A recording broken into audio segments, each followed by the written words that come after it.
Ten of Swords, Stasis number 1. Oh boy, we got a doozy. Thoughts on top of thoughts on top of thoughts. Yeah, we have one X book this week, and it is this big one-shot. We are at the midway point of Ten of Swords. This is the 11 out of 22 issue. And it starts with this emissary just going around the different territories of Otherworld and inviting all of their like top people, like their kings, queens, whatever, what have you, to a council with Saturnine. And she's just deliberating. She's the judge, and they all have to, it's kind of like like British Parliament. They all sit around and they have to vote, and she's like, the yays have it or the nays have it, all that stuff. Yeah. I think they're like talking about this territory that this Whitechapel place is just getting like invaded, and they're deciding is like, should we do anything about this? And they're like, no. And Whitechapel's like, what the fuck? But they don't really address it any further because like the other children of Apocalypse, the 4 horsemen, I think Pestilence and Death show up, and they're just crashing the party, and she's like, hey, listen, you can't just be here and be disruptive this whole time. We're trying to run a goddamn government here, so, we need to know since you guys conquered Dryador, are you guys here as, like, the kingdom of Dryador? And they're like, nah, we killed Dryador. Dryador is no more. We are here as Araco, pretty much. And I'm like, oof, that's mean. Yeah. All right, dicks. It doesn't exist anymore. No, we are here as Araco. Just cut it out. Yeah, stop it. We're all grown, right? We're all grown ups. We all understand the concept of genocide, right? Yeah. Okay, right. So no more. Say no more. Meanwhile, in Krakoa, the champions of Krakoa are all assembling. We have Apocalypse, we have Gorgon, we have Cable, Magic. Gorgon is just like coming along. I guess he's just the low key, just a champion. There's no explanation. Bro, he got 2 of the swords. Yeah, he has 2 of the swords, but I'm like, no cool one issue explaining his whole deal. Nah, man, he been about that. As a matter of fact, that's part of our homework anyway. Brian, can you look up who Gorgon's powers at least? I don't know. You don't know about Gorgon? I don't know about Gorgon. Are you being Secret Warriors? Oh, you're right. Damn. They explain a lot about him, actually. I'll tell you this. You can refresh my memory, because I actually don't remember what his power is. I just thought he was super nice. Yeah, he is. And maybe had a healing factor or something like that. I don't know. Is he the guy with the long ass hair? Yeah, he's got. Yeah, and the white robe. And the shades. Yeah, I think that's him. Yeah, right, he's arguably the realest one out of them all. So his definitely not Apocalypse. His mutant powers are transmutation, telepathy, empathy, genius level intellect.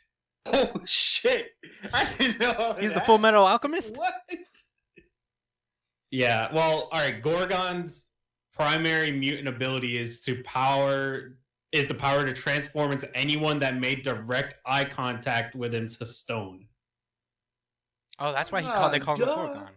So that's what they call a transmutation. He can't really just like fucking make shit. He just turns people to stone. Eyes? So it's more petrification than transmutation. He's got Boa Hancock's powers. Yeah. Yeah. So he's like Medusa. Or Medusa. Yeah. Right. Oh yeah. Well, the one we all definitely know. Okay, so yeah, I think they're missing one. Maybe I'm not counting right. Because there's 9 of them. 9 champions. I thought it was 10. I thought they get 10. I thought they're supposed to have 10 champions. I know it's 10 of swords, but it's just it's 10 swords, 9 champions. Like I said, Gorgon's holding down 2 of them. Gorgon has 10. He's pretty not beast. even worried. He didn't even ask the specifics like, so do I gotta fight 2 people? He just went up like, man, I hope y'all do well, because I know I'm smoking everyone against the unbeatable chick. Yeah, we gonna wait to the end. I'm so excited. We're gonna throw our predictions down. All right. So basically, they all like One Piece, nigga. They this go is crazy. they go around in the circle. They lay their swords down. And we get this really cool panel where the other champions of Araco are like staring down at them, but they're looking up. It's so fucking cool. Yeah, I think it's more metaphorical. I don't think they could really see each other, but it's so cool. Yeah, it's really dope. Ooh, I'm taking the screenshots out of that. We get the little prophecies of the sword bearers of Araco, and then the rest, like a lot of this issue is basically them, like how they assembled the champions of Araco. We're getting all of them in this one comic. The first of which very appropriate. The first of which is the voice of Araco. So that's interesting that they have both of the essential like interpreters of both islands going up against each other in this tournament. I think that's a weird concept to have for like that nation. They also get this guy, this demon from Amenth. He's not a mutant. He's just like some demon from Amenth called Pogg Ur-Pogg.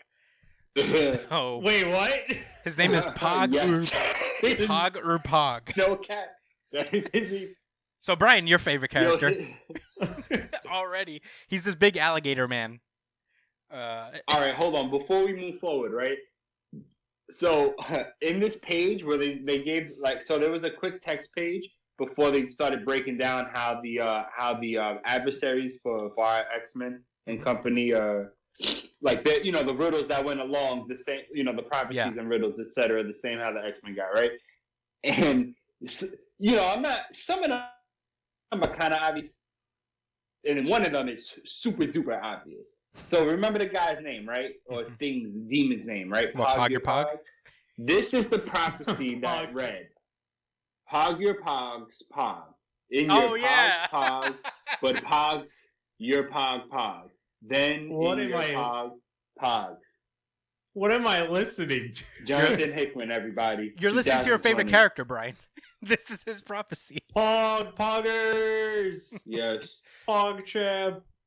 And I believe Pogg Ur-Pogg champ.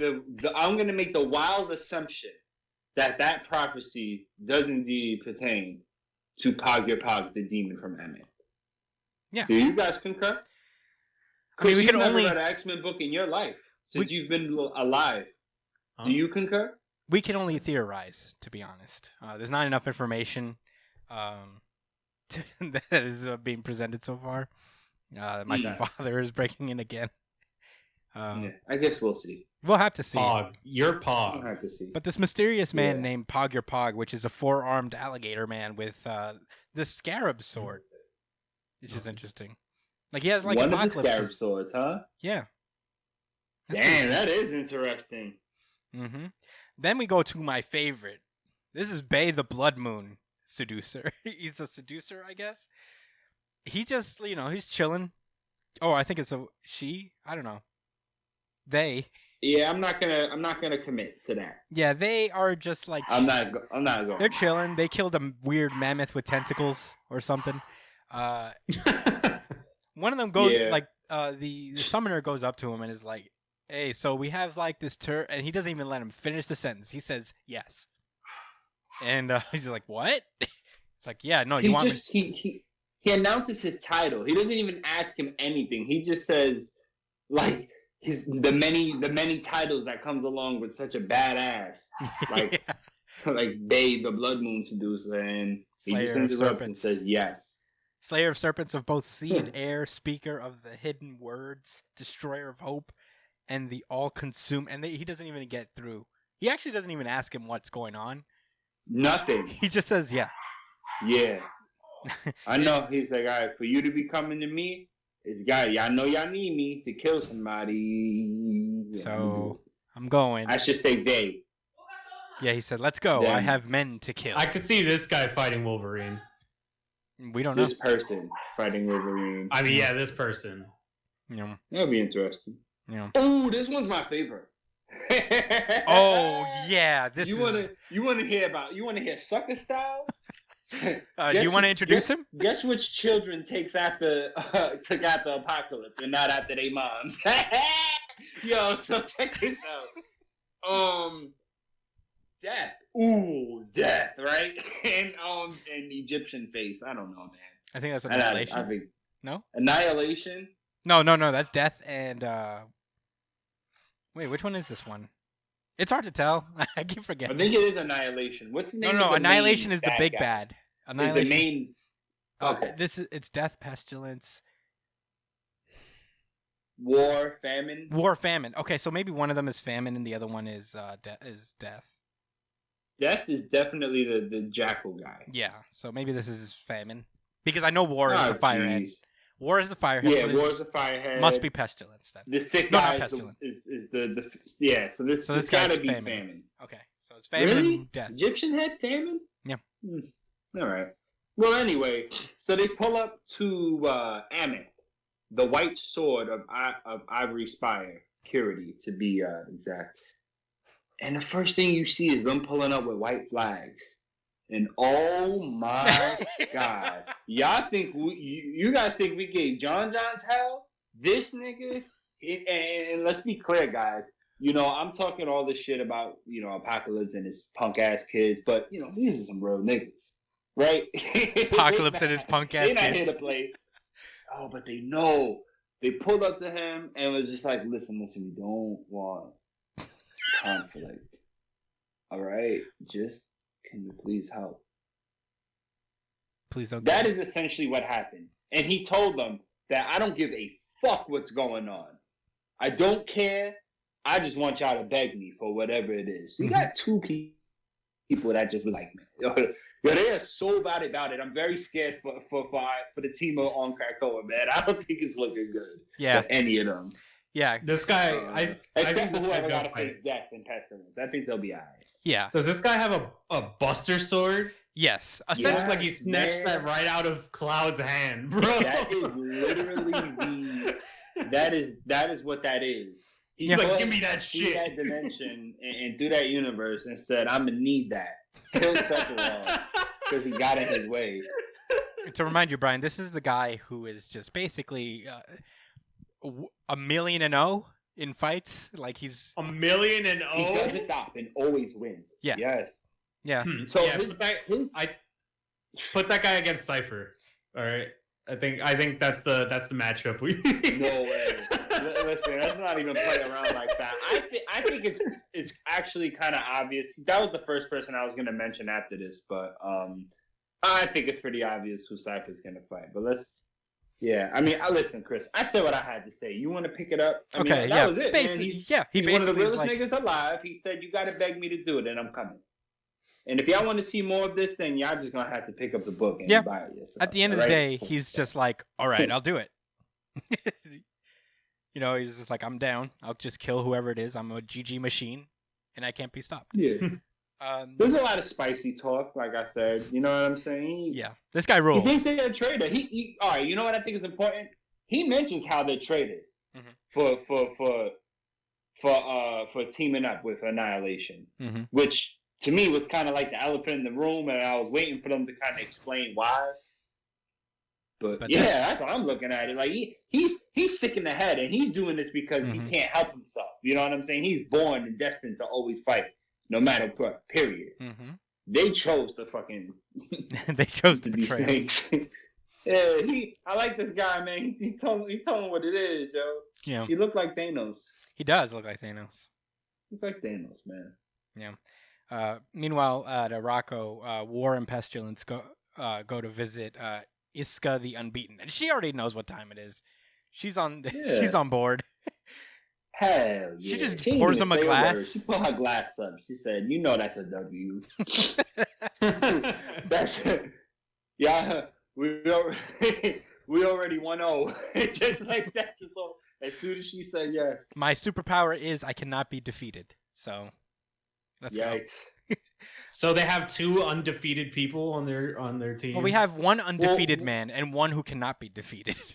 Yeah, that's their actual power, if you remember. Yeah. Her name is Iska the Unbeaten, but because her mutant ability is that she cannot be defeated. How does that make sense? No matter what, like whatever circumstances around, that's why she betrayed Araco, is because like she cannot be beaten and they were gonna lose. So her mutant power just instinctually pulled her to the winning side. Which is interesting. Maybe that's what's going to happen on Krakoa, is that like the Krakoans are going to start winning and she's going to betray Araco. because that's just her vibe. That's what she does. It's interesting. That's cool. Yeah. The issue ends with Death retrieving his sword, the black bone of Amudat. He kills a bunch of like alien-looking creatures, like from like that. Oh wait, not all of them look like that, but some of them look like the alien from Alien.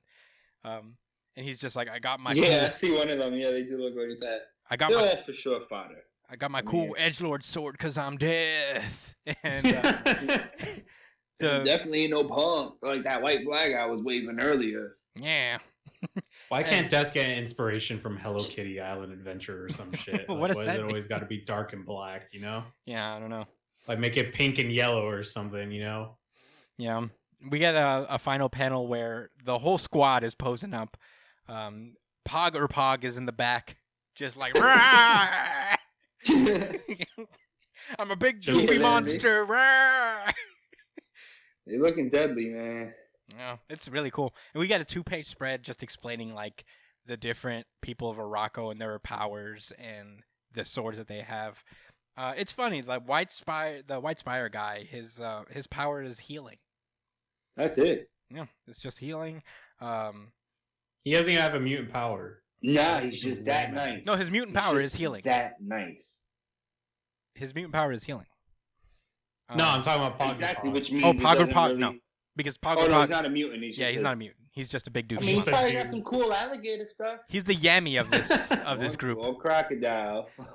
You heard? Or maybe a dinosaur. Who knows? He's Whatever. the Yammy of this group. He's gonna turn out to be the strongest one because he's a big doofy monster.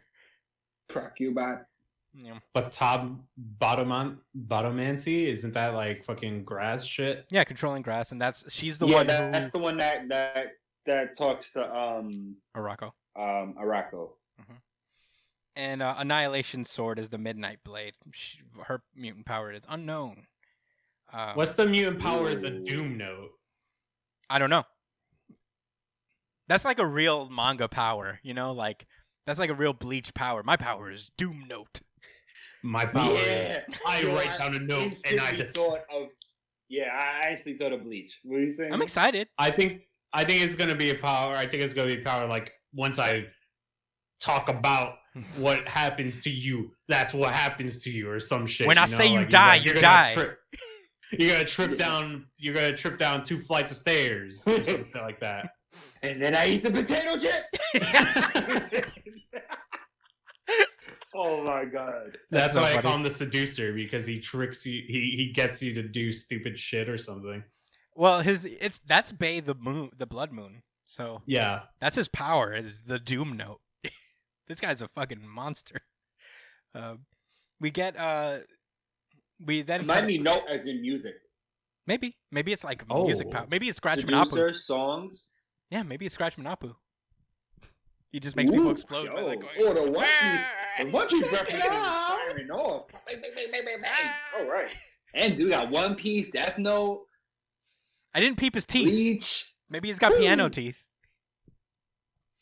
I think Jonathan Hickman definitely read like everything that's been shown in Jump for the past 15 years and was like, hell yeah. I love Yu Yu Hakusho. Kanye West shades. Yeah. All of that. We cut to the Starlight Citadel as the champions of Krakoa arrive, and they're just like ready. They're like, whoa, what now? And nothing's happening. Yeah, they pulling up. Are they going to come out of nowhere? And no, they're not pulling up. Saturnine comes through, and she's like, yeah, calm down. We're not starting yet. Basically, they explain that, like, I guess they explain that you don't necessarily need the swords to fight. The swords are just kind of like a ticket to entry, in a way. I mean, they'll use them, I'm sure, but it's not like a necessity for the battle. It's just... How are you going to have a sword fight without a sword? I mean, some people don't probably fight better without one. Who? I don't know. Wolverine. Wait, who? He's got a sword. Yeah, but like he doesn't really need it, you know? Yeah. Oh, that's just extra. My favorite thing is that he has not only his sword but his claws in another hand, and he's like, "Yeah, he knows what time it is." It's yeah, right. You could be a beastly ass mid range and close range fighter because of that. That's Kind of Wolverine about to 9 sword style this shit. Yeah, really. So basically, she explains it's like, you're not doing it yet. Calm down. Go to your quarters and chill for a minute. Freshen up. We're gonna have a feast tonight, and then we're gonna fight to the death. Basically. Yeah. They're apparently gonna break bread with the champions of Morocco. Yeah, she specified. Yeah, you're gonna meet them later. Which I can't wait, because the next issue is X-Men, which is written by Jonathan Hickman, and he's gonna have some spicy language between the two. Oh, the writing. Oh man, it's gonna be real petty and sophisticated at the same time. Yeah. It's gonna be By the way. By the way, all the X-Men have a really nice little Airbnb here, Yeah, they're in the Starlight Citadel. It's a really nice place. The center of the multiverse, bro. Yeah, pretty much. Nah, dude. Where a fire-faced guy comes from. You'll see what we're talking about later. Yeah, they basically go to their rooms, and each of their rooms is very nice, but it also has a card given to them by Saturnine that seems to be telling them their future. It's well known that Saturnine hates Betsy, so the one card she has is just her stabbed full of swords, and she was 9 like, swords. yes, yes, you got this card. Yes! I hate you. Betsy's just like, oh man. Yeah. Cypher. I would have just assumed she printed that shit out herself and made it in her spare time.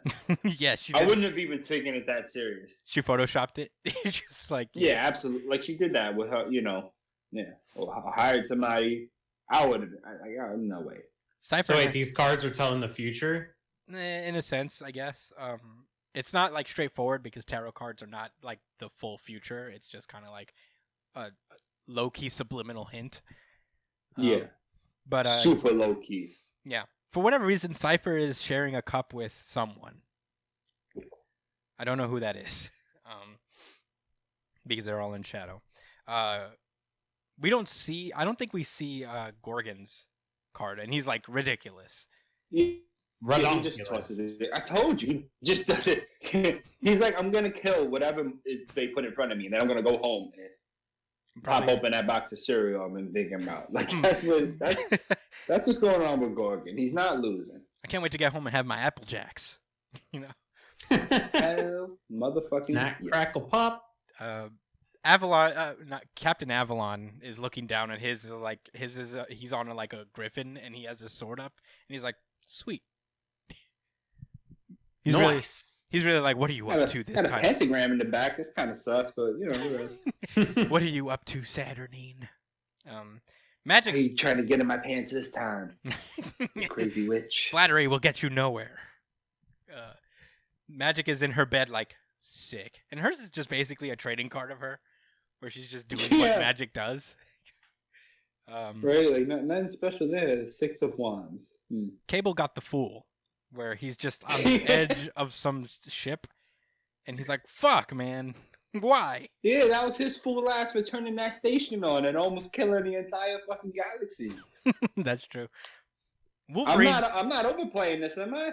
No. I feel like all right, yeah. Wolverine's is really funny, where it's him being choked out by the summoner, and he is tired. He's like, never in his fucking life, yo. That's scrawny. As soon as he sees him at dinner, he's probably just gonna be looking at him the whole time. Put me in the guillotine, will you? I'll fuck you. I don't think they're gonna fight though. Storm is looking down on her, and she's leading some weird evil army, and she's like, what? Yeah, it literally says death at the bottom of the card. Yeah. Ooh, and Apocalypse is not amused. Yeah, Apocalypse, we don't see it yet. He just crumples it in his hand. He's like, that bitch. And he just goes immediately to confront her. So check this out. So as soon as they arrive, right, one of the first things Apocalypse says is patience. We will abide as long as the game suits us. Those are two, the first word and the second and the second and the sentence. Those are two things I want you guys to remember, right? Wait, why does he say the first one? So the second one, all right, patience. So he tells them patience.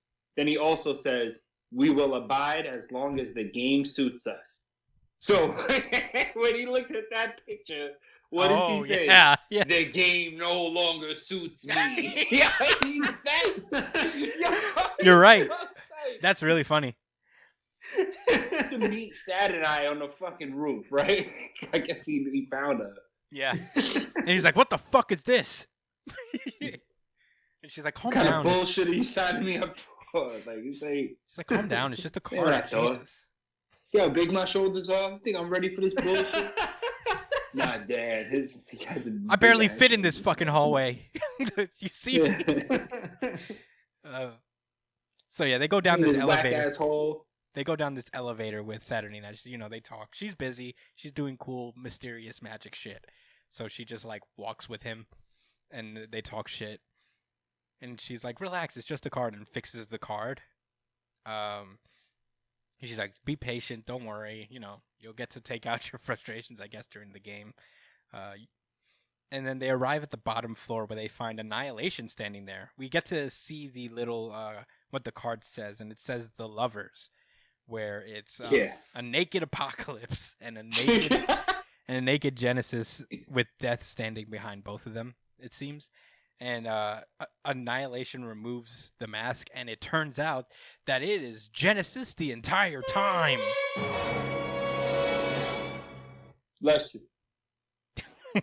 Yeah, that was I mean, we all pretty much seen that coming. Yeah, I mean, like it was a twist that I didn't see coming per se, but I'm also like, oh yeah. Well, by the way, also another really sad Apocalypse face. Yeah. Oh yeah, it's small. I didn't even notice.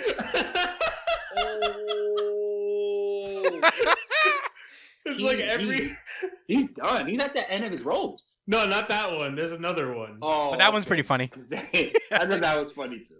All right, there's one before. It's when they fix the card, and it's just floating. It's really more his eye. Yeah. And the line. No. It's reading Bleach. You can't tell me that. Josh, the page it's the one. The page before that one. It's the one where he's in the elevator and she fixes the card, and he's just looking down at it. Yeah. I think that's the one they talk. I can't believe it. It's like every time we cover anything involving Apocalypse, there's at least one chapter where he has a really sad face. It's really funny. His fucking big ass lips just makes it even funnier. That's where the issue ends. We get a little bit, like a little informative page where it explains like what the cards mean in a very coy and mysterious way. And it's interesting. We're not gonna go through all of them, but like it's Fool was like basically like, don't be offended. It's not what it looks like. It's basically someone like who will learn. Like the Fool is like more of a person in a state of ignorance right now, but he'll learn something very valuable down the line. I was very interested in what Wolverines meant, and yeah, for strength. He did not get that treatment. He got said, do not be flattered. Is the first word. This speaks not of the strength of biceps, but the strength of will, strength of heart, strength of focus.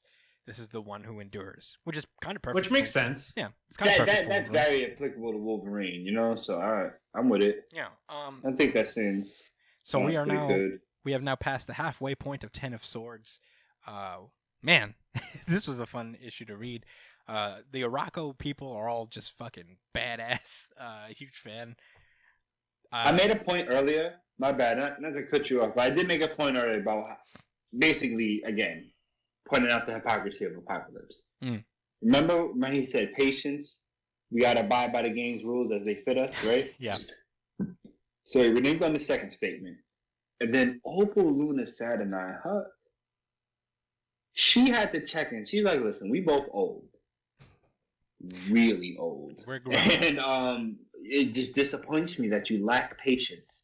And I was just like, damn, boy, you're looking bad out here, man. Yeah. Wow, yo, I used to really, when Apocalypse pulled up on the island, I was a fanboy, bro. I was like, oh man, Apocalypse, and then they did that weirdo Excalibur shit, and now this. Well, Josh, he's always been a weirdo. You're just I realizing it foresee now. an L. And I ain't talking about Cypher. So is Apocalypse's whole story arc right now just him being humbled or some shit? Like, Well, it's Absolutely. interesting. This is essentially just a retcon of Apocalypse's entire motivation for being the way he is, and it's an added feature to his backstory that we've never seen before. Like Rocco and Krakoa are a fairly new concept. So I guess technically it's a retcon, but not really, because it was a really smooth retcon. It's a good one. No, that doesn't mean retcon doesn't automatically mean it's bad. It just is what it is. As far as I know, that this has not been part of Apocalypse's history, with the M and all that stuff. So, I mean, it's not a bad one. I mean, I'm a huge fan. It's actually pretty good. Not all retcons are bad, but yeah, this is basically kind of an Apocalypse character arc, if anything, which makes it interesting. We don't know where he's going to be at the end. Maybe he'll just revert back to the badass we all knew. Maybe he just needs this to break him, and just now he could just be who he is. Because I remember, like, one of the many things in House and Powers of X is that eventually the relationship with Apocalypse is not going to end well. So, I don't know. Who knows? I mean, he was down with Krakoa to the very end when he was fighting against some Nimrods. Mm-hmm. So I wouldn't. Yeah, I wouldn't put too much stake behind it, because that's one of the possible futures. Like, we don't know. The whole point of this is that we don't know what's going to happen. Yeah. So this is Mora's essentially 11th and final life, I think. So who knows? But that's all I got to say about Ten of Swords. Pick it up. I mean, we say it every week. It's awesome. Very fun. At least very funny. We just spent like half an hour talking about just this. It's really that good. Yeah. It was a long issue too, so all right, that's why. You guys want to do predictions for the matchups? Okay, yeah. We definitely got to do that. So the one that I feel like is absolutely happening without a doubt, no argument there. Well, all right. Aside from the one that we already know, Wolverine is gonna fight against what's his name? The Summoner? No, not the Summoner. Yeah, Solemn. Solemn, yeah. That was even built up. So we know that they're gonna fight already. Which that's why I thought the tarot card with Summoner was like more like funnier than actually like you know for seeing anything. Yeah. Because he's gonna have an attitude when he sees something. Anyway, right? But I think Cypher's gonna fight against that plant chick, who's also the speaker for Rocco. That would make sense. I think Pogg is probably going to go up against Apocalypse because he has. You think so? Yeah. Nah, I see him going up against White Sword or some shit. No, White Sword. You mean Apocalypse? I don't know, man. For whatever reason, I think Magic is going up. Chris, what's your reasoning? Because of the sword? I think because of the sword. I just have a feeling that was my initial. And they're big, the two big doofy ones of the group. So I don't know. Yeah, it makes sense for Apocalypse to fight him. If not, maybe. Well, here's the thing. Genesis. It's interesting because we don't really know what the rules of the tournament are. Like, I don't know if it's going to be a straight up like versus thing. True. So it could be just like, if they're going to be like a battle royale. Yeah, it could just be a battle royale where everybody just fights. Like a universe survival arc. Yeah, something like that. Bay of the Blood I hope it's 1v1s. Bay of the Blood Moon, maybe Magic takes on that Bay of the Blood Moon. Because that's also someone else that's like very skilled for sport. Yeah, I don't know, man. It's hard to tell. If not, all right. I'll tell you this. I'll tell you the ones that I feel like I have no idea and could go either way. Right? The twins, the Braddock twins. I have no idea who they're gonna fight. I have this really weird feeling that Gorgon is on their team. Gorgon's on their team. Oh, I didn't know the twins were. The Braddock twins. It's the girl with the purple hair. That's Kat and Britain now. Yeah, Betsy Braddock. Betsy. Betsy and her bro. That listen, they're not super memorable, But I have this weird feeling that Brian Braddock is going to fight against the White Sword. And I don't have any real reasoning behind it. Yeah. I feel you. I don't know, man. Yeah, who knows? Who's this person in the blue? Oh, that's Solemn, right? Yeah, that should be Solemn. Okay, if he has the looks katana. weird, though. He looks all scrawny and shit, but I guess compared to this big alligator monster. Ur-Pogg. Yeah. Pog, You know, I didn't think all of these through, so I guess, I don't know, I'm kind of just like shouting out when you feel like when call, right? Mm-hmm. I think, yeah, man, I really can't call it. Yeah, it's hard to I call. think Gorgon is going to face off against Iska. Ooh, that would be cool. And I think he's going to violate her shit. Yo, imagine. Because, all right, if you think about it, that's what his swords are kind of about. They literally defy all of that. Like, I don't care who you are, what you represent, and it might be her losing might be her ultimately winning in some way. You know, so I don't. It can be written a lot of different ways. Whoever she fights is going to be really interesting. Yeah. You know, there's going to be a whole bunch of caveats. I think Apocalypse is for sure facing off against Annihilation, or as we know, Genesis. Mm-hmm.